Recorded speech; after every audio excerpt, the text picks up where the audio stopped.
Hey YouTube, it's the Morning Brew. Happy Tuesday, happy, long break.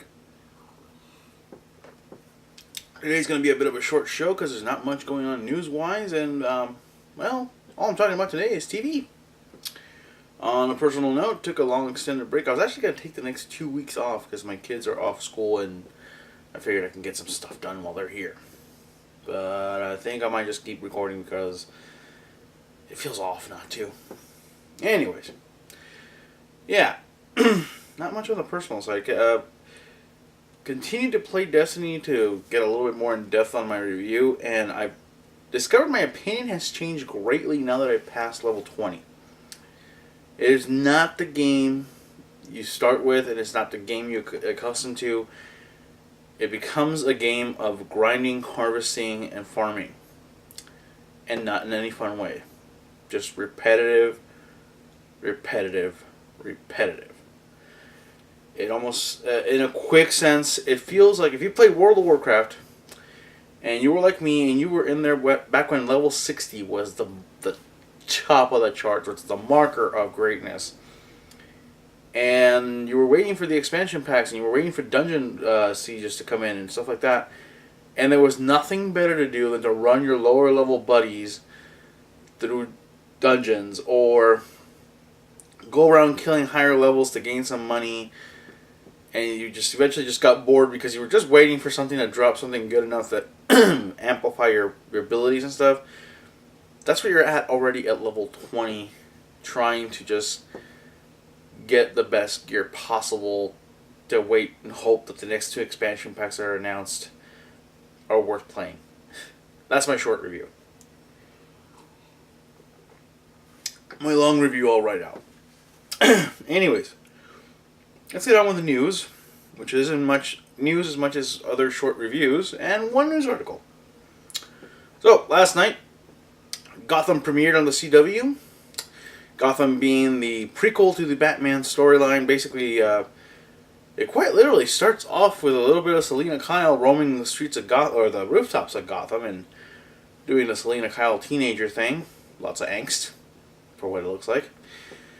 And of course we see Bruce Wayne and the Wayne family, Tom and Martha Wayne, and the unfortunate shooting. And of course Detective Jim Gordon shows up on scene and all that good stuff. And I've got to say that Harvey Bullock is in the show. What's her name? Oh jeez. Oh my gosh, I forgot the name of the Detective Montoya. Detective Montoya's in there. You got Bruce Wayne, you got Selina Kyle, you got Oswald Cobblepot, aka the Penguin. You got the mob and the characters in there. You got the shows. If you didn't watch it, you missed out. They took the best elements of Batman when it comes to the reality-based stuff, you know. The stuff that's based on what could possibly... Basically the cop stuff. And it's basically like watching an episode of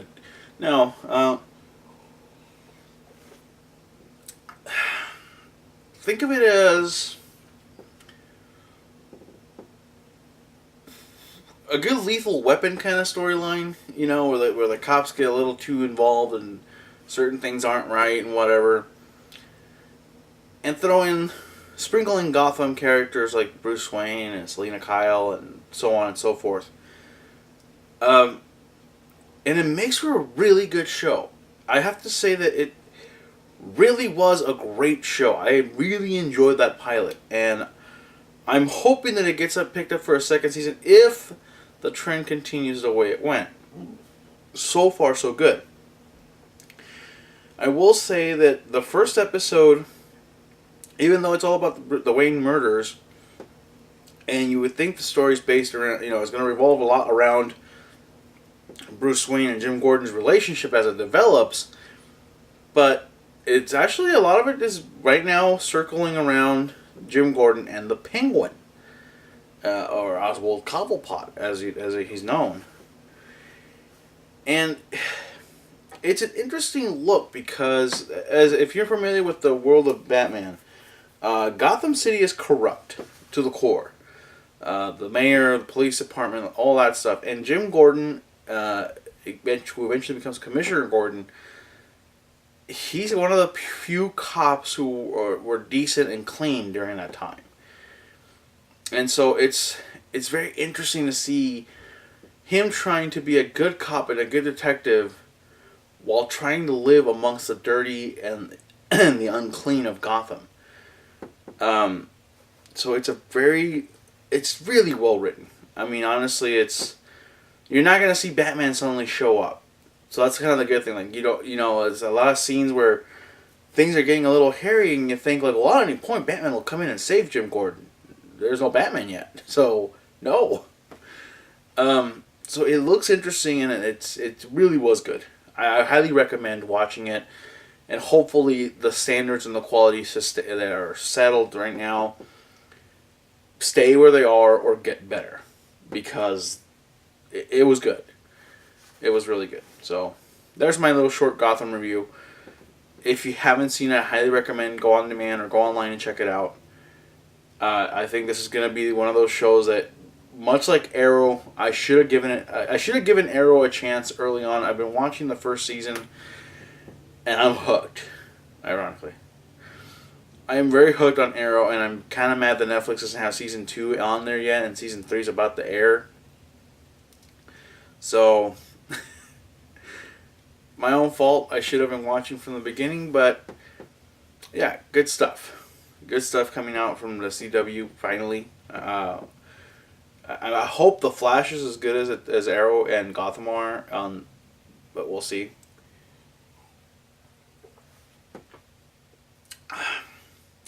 So, yeah, we'll see how this goes, and we'll see how the show progresses. But it looks promising. I mean, the Riddler's working in the police department as a forensics guy. Selena Kyle, a.k.a. Catwoman, is kind of been... I think she's had 2 lines in the entire episode so far. But she just kind of crawls around Gotham and spying on Jim Gordon and Bruce right now. The Penguin is mob connected, and his story's developing as we go along. And, Poison Ivy made an appearance as a very young little girl, about, I would say, 8 or 9 years old. Cute little redhead that you just know she's going to become a deadly evil person. Ouch. Anyways, let's move on to the next short review / story. The Big Bang Theory came back last night. Big Bang Theory moved to Monday nights because Thursday Night Football demanded it, which I'm okay with that. I didn't want to have to wait till Thursday to check it out. It premiered with 2 full episodes, so we got a full hour of the Big Bang Theory. And I will say that, if you watched last season, Sheldon basically ran away. I kind of thought they would implement the entire break between the 2 seasons as part of his journey, but instead they only did 45 days. He was only gone for 45 days, even though the show was gone for quite a few months. So I don't know if they're just going to quickly catch up the season to Christmas specials and whatnot. But yeah, essentially Sheldon was only gone for 45 days, and the only reason he came back is because he got everything stolen out of his train car. He had no pants on and looked like a mental patient on the loose. I will say that it was nice to see the cast back. Kaylee Coco, or whatever her new last name is, I'm sorry to say I don't remember it, looks absolutely adorable in her little short hair pixie cut. And her little pointy ears just really complement that look for her. Johnny Galecki, you can see, is either getting hair plugs or starting to comb over the receding hairline he was developing last season. As far as everybody else looks the same. It's nice to see that the show's progressing in a different way. The Sheldon, if you remember correctly from last season, Sheldon ran away because too many changes were happening. Kaylee Coco's hair, what do you call it? Penny and Leonard were getting married. Leonard might be moving out. and the university wasn't going to let Sheldon change from string theory to black matter studies. So when he came back, the solution from the university was simple. They promoted him to junior professor, and he can study whatever he wants because he'll be paid straight from the university versus a string theory grant. In Sheldon's own words, "You monsters." It was an interesting episode, interesting comeback, mostly because within that hour we basically saw a full 2 stories develop from it.